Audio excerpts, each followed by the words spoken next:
میرے بھائیوں، موت کے وقت انسان دو کیفیت میں ہوتا ہے۔ کچھ لوگوں کی روح ایسے نکل رہی ہوتی ہے کہ ان کے رگ رگ میں وہ پھنس رہی ہوتی ہے وَلَوْ تَرَى إِذْ يَتَوَفَّى الَّذِينَ كَفَرُوا الْمَلَائِكَةُ يَضْرِبُونَ وُجُوهَهُمْ وَأَدْبَارَهُمْ۔ کاش تم دیکھ سکتے وہ منظر جب اللہ کے فرشتے نافرمانوں کی روح کو نکال رہے ہوتے ہیں تو ان کے منہ پہ بھی مارتے ہیں، ان کی کمر پر بھی مارتے ہیں۔ اور اخرجوا انفسکم اليوم، نکالو آج اپنی روحوں اور جانوں، اب تم بچ نہیں سکتے ہو۔ وہ پیچھے ہٹنا چاہتے ہیں، رب ارجعون، مجھے واپس کر دے تھوڑی دیر کے لیے، لعلی اعمل صالحا، اب میں پورا ٹھیک مسلمان بن کے چلوں گا۔ تو اس کے جواب میں ہوتا ہے، اور حدیث پاک میں آتا ہے کہ ملک الموت اترتا ہے، اس کے ساتھ 4 فرشتے ہوتے ہیں۔ وہ 4 فرشتے آتے اس کی پٹائی شروع کر دیتے ہیں۔ ابھی پرسوں یہ حدیث میں نے پڑھی ابن ماجہ میں کہ ملک الموت کہتا ہے ایتھا النفس الخبیثہ کانت فی الجسد الخبیث، اے خبیث روح جو خبیث جسم میں تھی، اخرج باہر آؤ۔ اب وہ واپس تو ہو نہیں سکتا، اپنے آپ کو روک تو سکتا نہیں، تو وہ حیران پریشان خوف زدہ، تو اس کے جواب میں اس کو ملک الموت کہتا ابشری بحمیم وغساق وآخر من شکلہ ازواج، تیار ہو جاؤ خوفناک عذاب کے لیے اور کھولتے پانیوں کے لیے، کانٹے دار جھاڑیوں کے لیے اور بے شمار عذاب کی شکلوں کے لیے۔ تو اس کی روح کو جب کھینچتے ہیں تو رگ رگ سے وہ کٹ کے نکلتی ہے، تو سارا وجود زیر و زبر ہوتا ہے، سکرات کا درد ساری دنیا کے دردوں پر حاوی ہے۔ جب اس کی روح نکلتی ہے اور اس کو لے کر آسمان پر چلتے ہیں تو دروازے پر پہنچتے ہیں تو اندر سے فرشتے پوچھتے ہیں کون ہے؟ کہتے ہیں فلاں کا بیٹا ہے۔ کا نفس خبیثہ فی الجسد الخبیث، یہ تو وہی بدماش ہے جو بدماش جسم میں تھا، یہ وہ بدبخت روح ہے جو بدبخت جسم میں تھی، اس کے لیے آسمان کے دروازے نہیں کھول سکتے، اسے واپس کر دیا جائے۔ تو آسمان کے دروازے لا تفتح لهم ابواب السماء ولا يدخلون الجنة حتى يلج الجمل في سم الخياط، کہ ان کے لیے آسمان کے دروازے نہیں کھلیں گے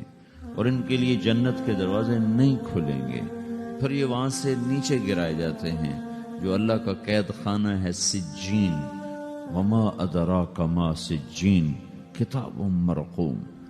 وہ تمہیں خبر نہیں کہ وہ کیا خوفناک قید خانہ ہے جو اللہ تعالیٰ نے بنایا ہے، اسے وہاں دھکیل دیا جاتا ہے۔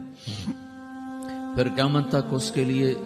انتظار کی گھڑیاں ہیں اور عذاب کی شدت ہے۔ اور جب کوئی نیک آدمی اللہ تعالیٰ کے دربار میں جانے کا اس کا وقت آتا ہے تو اللہ تبارک و تعالیٰ فرماتے ہیں ان الذین قالوا ربنا اللہ ثم استقاموا تتنزل علیہم الملائکۃ الا تخافوا ولا تحزنوا وابشروا بالجنۃ التي کنتم توعدون نحن اولیاؤکم فی الحیاۃ الدنیا وفی الآخرہ ولکم فیہا ما تشتہی انفسکم ولکم فیہا ما تدعون نزل من غفور الرحیم۔ جب کوئی نیک مرد عورت کے جانے کا وقت آتا ہے تو اس کے لیے بھی فرشتے آتے ہیں اور آ کر اس کو خوشخبری دیتے ہیں اور آ کر اس کو تسلی دیتے ہیں کہ آپ غم نہ کریں، پیچھے والے بھی آپ کو مل جائیں گے، آپ خوف نہ کریں، آگے ساری منزلیں آپ کے لیے آسان ہیں، آپ کے لیے جنت بھی تیار ہے، رب بھی مہربان ہے۔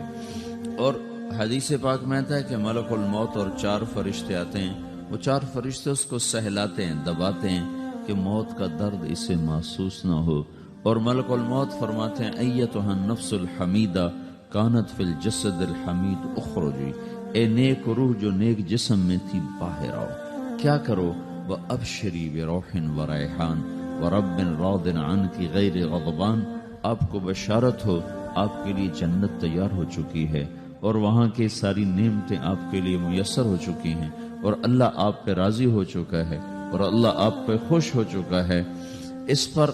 اس کی روح کو نکالا جاتا ہے، پھر سارے فرشتے اس کو استقبال کے ساتھ جب آسمان پر لے جاتے ہیں تو اندر سے پوچھتے ہیں کون ہے؟ کہ فلاں کا بیٹا، فلاں کی بیٹی۔ کہتے ہیں نفس حمیدہ فی جسد حمید، یہ تو نیک روح تھی جو نیک جسم میں تھی، مرحبا بہی، اس کو ہم سب استقبال کس کا کرتے ہیں، اور ایک دم آسمان کے دروازے کھلتے ہیں، پھر وہ پہلا، دوسرا، تیسرا، چوتھا سارے آسمان پار کرتا ہوا اللہ پاک کے عرش کے نیچے کے جا کر، مرد ہے یا عورت، وہاں جا کر سجدے میں سر رکھتا ہے، اور اللہ تعالیٰ فرماتے ہیں ہاں اس نے ہمیں خوش کیا،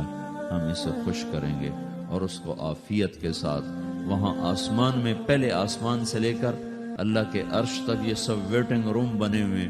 جہاں اللہ اپنے اپنے درجات کے مطابق جنت والوں کو ٹھہراتا ہے، اور وہ انتظار گاہ ہے، اور وقت ختم ہو جاتا ہے، لہذا انتظار کی جو تکلیف ہے وہ بھی ختم ہو جاتی ہے، وقت ختم تو انتظار کا احساس ختم، اور ٹائم کے گزرنے کا احساس ختم۔ تو جیسے اصحاب کہف کو اللہ نے غار میں داخل کر کے تو غار کے اندر سے وقت کو نکال کے باہر پھینک دیا، باہر 300 سال گزرے، اندر آدھا ہی دن گزرا تھا۔ وہ جب اٹھے ہیں تو وہ 25 برس کا نوجوان 325 سال کا ہو کے نہیں اٹھا، وہ 25 سال کی عمر میں اٹھا ہے، نہ ناخن بڑا ہے، نہ مونچھیں بڑی ہیں، نہ ان کی داڑیاں لمبی ہوئی ہیں، جو تو زندہ تھے، مر نہیں گئے تھے، تو زندہ کے تو بال بھی بڑھتے ہیں، ناخن بھی بڑھتے ہیں، لیکن وہ اس طرح اٹھے کہ 300 برس گزر گئے، اور 25 برس کا نوجوان 25 سال کی عمر میں اٹھا ہے، 20 برس کا 20 برس کی عمر میں اٹھا ہے، اور وہ کہنے لگے کم لبثنا، بھئی کتنا ٹھہرے ہیں، تو یومن او بعض یومن، لگتا ہے کوئی دن، آدھا دن ٹھہرے ہیں۔ وہ صحیح کہہ رہے تھے، باہر اللہ تعالیٰ نے وقت کی گھڑی کو چلائے رکھا، اور اندر غار میں اس کو سوئچ آف کر دیا، نکال دیا، یہاں وقت کو داخل نہیں ہونے دیا، تو وقت کے گزرنے سے جو بھی اثرات مرتب ہوتے ہیں ان پر مرتب نہیں ہوئے، تو وہ 20 آدھے ہی دن کے بعد اٹھے ہیں، باہر 300 سال، اندر آدھا دن۔ یہی کچھ اللہ تبارک و تعالیٰ برزخ میں کر دیتا ہے، وقت کو ختم کر دیتا ہے، گزرنے کا احساس نہیں ہوتا ہے۔ تو اس طرح میرے عزیزو، یہ دو موتیں ہر انسان دیکھتا ہے، یا وہ جنت کے فرشتوں کا استقبال دیکھتا ہے، یا جہنم کے فرشتوں کی مار اور پٹائی کو سہتا ہے۔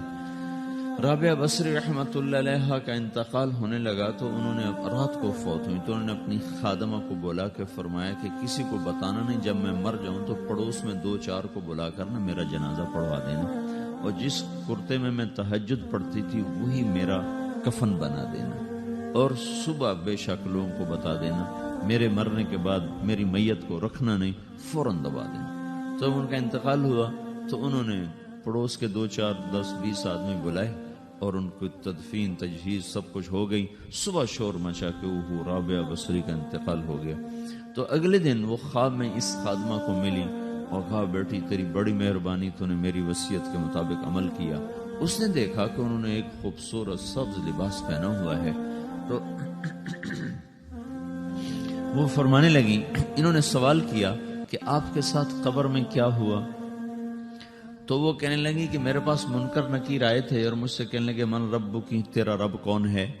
تو میں نے کہا سبحان اللہ، 40 برس جس کو میں نہ بھلا سکی اس کو 4 ہاتھ زمین میں آ کے میں بھول جاؤں گی۔ ان کا 42 برس کی عمر میں انتقال ہوا تھا۔ تو وہ کہنے لگے